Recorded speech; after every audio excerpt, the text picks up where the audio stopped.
अभिज्ञान शाकुंतलम के द्वितीय अंक के 7 पद्यों का हम अध्ययन कर चुके हैं। 7वें पद्य तक हमने देखा कि सेनापति जो है वो राजा दुष्यंत का मर गया अखेट के लिए प्रेरित करना और उनके गुणों के बारे में बताना, और राजा द्वारा यह कहकर कि हम तपोवन के निकट और हमें ऐसा कोई कार्य नहीं करना चाहिए कि जो तपस्वियों के प्रतिकूल हो। और इसके बाद 7वें पद्य में हमने कहा कि राजा दुष्यंत ने कहा कि ऋषियों में एक गूढ़ तेज छिपा होता है, सूर्यकांत मणि के समान, जो स्पर्श करने पर आग उगलता है। तो इसके माध्यम से दुष्यंत ने सेनापति को यह संदेश दिया है कि हमें ऋषियों के अंदर जो एक अदृश्य शक्ति है उससे बचना चाहिए, और अर्थात हमें यहाँ आश्रम से दूर जाकर के अपना पड़ाव डालना चाहिए और ऐसा कोई कार्य नहीं करना है जो तपस्वियों के प्रतिकूल हो। तो सेनापति चला जाता है और उसके बाद जो विदूषक बड़ा प्रसन्न होता है, क्योंकि सेनापति उसका उत्साह बढ़ा रहा था और विदूषक राजा को अखेट खेलने के लिए मना कर रहा था। तो उसके जाने के बाद विदूषक कहता है कि महाराज, आपने सारी मक्खियाँ उड़ा दिया था, सबको भगा दिया। तो राजा कहता है कि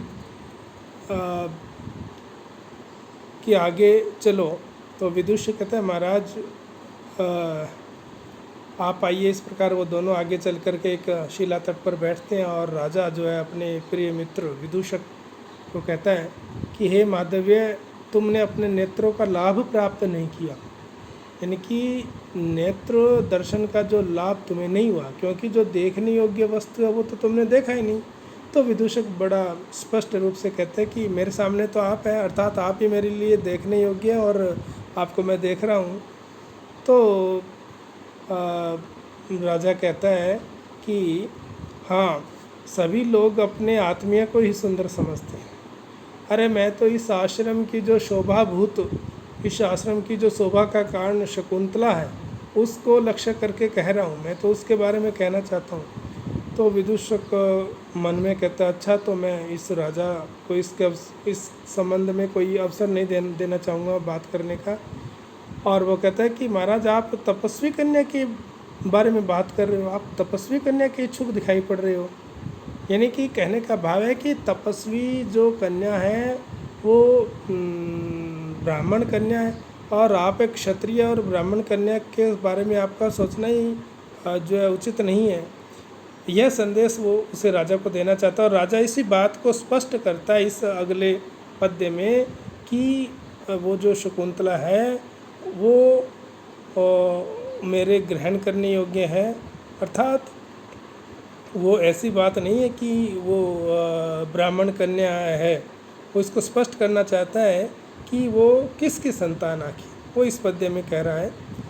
सुर युवती संभवम किल मुनेर अपत्यम सद उज्झिता अधिगतम अर्कस्य उपरि शिथिलम च्यूतम इव नवमालिका कुसुमम। वो कहता है, दुष्यंत कहता है विदूषक को कि शिथिल हुए, अर्थात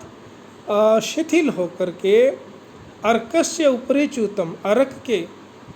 आक जो होता है अर्क, उस आक के ऊपर च्यूतम माने गिरे हुए, नवमालिका कुसुमम इव, नवमालिका के कुसुमम इव, फूल की तरह, चमेली के फूल की तरह, तत् वह कौन, वह शकुंतला मुने है, अर्थात मुनि कण्व की अपत्य मन संतान, कील वस्तुता सुर युवती संभवम, वह तो सुर युवती देवांगना अर्थात अप्सरा से संभव माने उत्पन्न हुई है, अर्थात वह तो अप्सरा मेनका से उत्पन्न हुई है। और उज्झिता माने त्यागने पर, अर्थात माता के द्वारा उसको जन्म देने के बाद उसे छोड़ देने पर, उसके त्यागने पर अधिगतम प्राप्त हुई है। किसको? ऋषि कण्व को। प्राप्त हुई। तो यह वो कहता है कि शिथिलम अर्कस्य उपरिच्युतम, शिथिल होकर के यानी अपने डंठल से अलग होकर के, शिथिल होकर के आँख के ऊपर गिरी, यानी नीचे आँख का पौधा है और उसके ऊपर चमेली का वो जो है ना लता, और उस चमेली का जो डंठल है उससे अलग होकर चमेली का फूल जो आँख के पत्ते पर गिरता है, उसी प्रकार से यह शकुंतला शिथिल होकर के यानी अपनी माता के द्वारा त्याग दिए जाने पर अपनी माता से अलग होकर के आँख के पत्ते पर गिरी, अर्थात ऋषि कण्व की गोद में गिरी हुई नव मालिका के पुष्प के समान है ना। तो कहते शिथिलम अर्कस्य उपरी, अपने डंठल से शिथिल होकर अर्कस्य उपरी च्यूतम, अर्क आँख के ऊपर गिरे हुए नव मालिका कुसुमम इव, नव मालिका के कुसुम यानी फूल की तरह, तत् वह कौन, वह शकुंतला। मुने अपत्यम, मुनि कण्व की, अपत्य माने संतान, जो किल वस्तुतः यानी क्या है वो, सच में क्या है, सूर्य युवती संभव, सूर्य युवती देवांगना अर्थात अप्सरा मेनका से संभव माने उत्पन्न हुई है, अर्थात वह मेनका की संतान है। ऋषि विश्वामित्र और मेनका के संयोग से उत्पन्न हुई वह शकुंतला है, अर्थात वह अप्सरा की पुत्री है। और उज्झिता, और त्यागने पर अर्थात उस माता मेनका के द्वारा त्याग दिए जाने पर, लोकलाज के डर से उसको वहीं संतान को जन्म देते ही त्याग दिए जाने पर, उज्झिता छोड़ दिए जाने पर, अधिगतम प्राप्त हुई, किसको, ऋषि कण्व को वह प्राप्त हुई है। अर्थात कहने का भाव यह है कि वह ऋषि को प्राप्त हुई है, ऋषि की औरस संतान नहीं है, ऋषि की जो वास्तविक संतान नहीं है, वो ऋषि की पालिता पुत्री है। वो कहने का भाव यहाँ पर यह है कि वो एक क्षत्रिय की संतान है वस्तुतः, और ऋषि ब्राह्मण द्वारा तो वह पालित है, पालित कन्या है। यह कह करके वह विदूषक को अपनी बात स्पष्ट कर रहा है कि वह मैं जो जिस शकुंतला के बारे में लालसा या इच्छा प्रकट कर रहा हूँ वह मेरे स्वीकार करने योग्य है। तो जो है ना विदूषक कहता है कि महाराज, हंस करके कहता है कि महाराज आप तो जैसे कोई व्यक्ति पिंड खजूर के खाने से ऊब जाता है और उसके बाद में उसकी इमली खाने की इच्छा होती है, उसी प्रकार से आपकी हो रही है कि आपके जो अंतःपुर में एक से एक सुंदर जो रानियां हैं और उनको छोड़ करके आप इस के बारे में बात कर रहे हैं, इसके उन सुंदर स्त्रियों का, स्त्री रत्नों का उपभोग करने वाले आप जो उनको छोड़ करके, और इसके अंदर आपकी शकुंतला के अंदर आपकी इच्छा प्रकट हो रही है। तो राजा कहता है कि हे विदूषक, आपने अभी तक उस शकुंतला को देखा नहीं है, और जब देख लोगे तो इस प्रकार से आप नहीं कहोगे। तो आप उसके बारे में जब उसकी सुंदरता को देखोगे तो आप यही कहोगे। तो विदूषक कहता है कि फिर तो वह बहुत ही खूबसूरत और सुंदर होगी कि जो आपको इतना आश्चर्यचकित कर रही है, एक राजा को डगमगा रही है, तो निश्चय कोई सुंदर होगी। तो राजा इस बात को अगले पद्य में कहता है कि हाँ, मैं उसके बारे में क्या कहूँ, यानी कि विधाता ने उसको कितना सुंदर बनाया है, और इसके बारे में यह पद्य है। तो वो विदूषक को कहते हैं कि चित्रे निवेश परिकल्पित सत्व योगा रूपोच्चेन मनसा विधिना कृतानु स्त्री रतन सृष्टि अपरा प्रतिभाति सा मे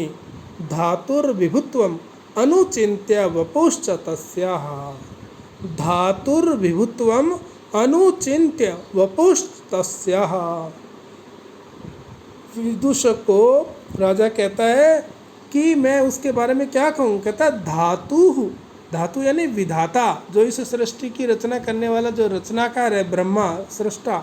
इस सृष्टि का जो सर्जन करने वाला विधाता, धातु विधाता की विभुत्वम, विभुत्व यानी उसकी सामर्थ्य, विधाता की संपूर्ण शक्ति, उसकी संपूर्ण निपुणता, उसकी संपूर्ण कुशलता, सामर्थ्य, और तस्या वपुश्च, और तस्या उसका, किसका, उस शकुंतला का, वपुच और उसका शरीर। क्या चीज़ें बताइए, दो बातें। कि विधाता का सामर्थ्य, धातु विभुत्वम, विधाता की कुशलता, निपुणता, और तस्या वपुश्च, और उस शकुंतला का शरीर, और अनुचिंत्य, और इसके बारे में अनुचिंत्य, एक तो चिंत्य चिंतन करके, अनुचिंत्य बार बार चिंतन करके,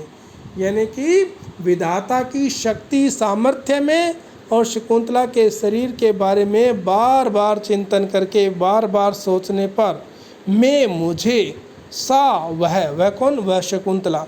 विधिना यानी विधाता के द्वारा, चित्रे निवेश्य, चित्र फलक पर रखकर, या चित्र निवेश, या चित्र बना करके, चित्र फलक पर रखकर या चित्र बनाकर, परिकल्पित सत्व योगा, सत्व योगा यानी प्राणों का संचार, परिकल्पित मन करके, उसमें प्राणों का संचार करके, कि विधाता ने चित्र बनाकर या चित्र फलक पर रख करके फिर उसमें परिकल्पित सत्व योगा, प्राणों का संचार करके, फिर उसमें जान डाल करके, मन से अपूर्व, मन से रूपोच्चयन कृता, रूपोच्चय, रूप का, सौंदर्य का समूह, सौंदर्य का जो समूह है, जो सुंदरता के उदाहरण दिए जाते, जो सौंदर्य के उपमान है, उनके द्वारा कृता बनाई गई अपरा स्त्री रतन सृष्टि, अपरा कोई दूसरी स्त्री रतन की सृष्टि यानी रचना, प्रतिभाति मुझे प्रतीत होती है, मुझे लगती है कि विधाता के द्वारा बनाई गई कोई अपरा स्त्री सृष्टि, कोई दूसरी स्त्री रतन सृष्टि, कोई दूसरी स्त्री रतन की सृष्टि यानी रचना जो है वो प्रतिभाति प्रतीत होती है, मुझे मालूम होती है। तो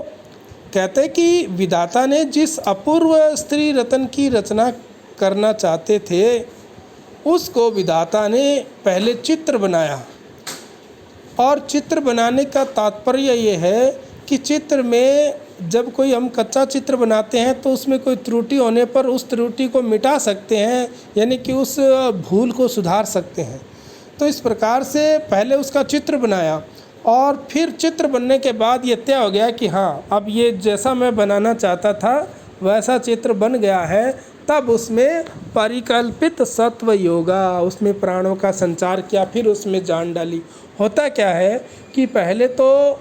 प्राणों का संचार होता है और बाद में चित्र बनता है, लेकिन यहाँ पर विधाता ने पहले चित्र बनाया, फिर उसमें प्राणों का संचार किया, अर्थात कि कोई गलती या कोई चूक मुझसे न हो जाए। और फिर कहते कि रूपोच्चयन कृता, और फिर वो भी मनसा, मन से, यानी कि चित्र बनाया तो चित्र भी पहले मन से, मन में जैसे सोचा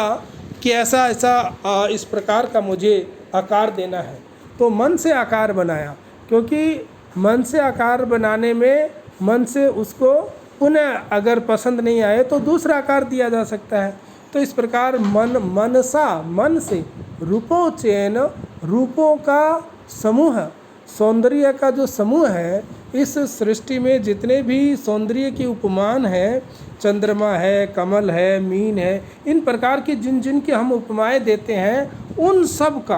सब का समूह जो है वो बनाया। और फिर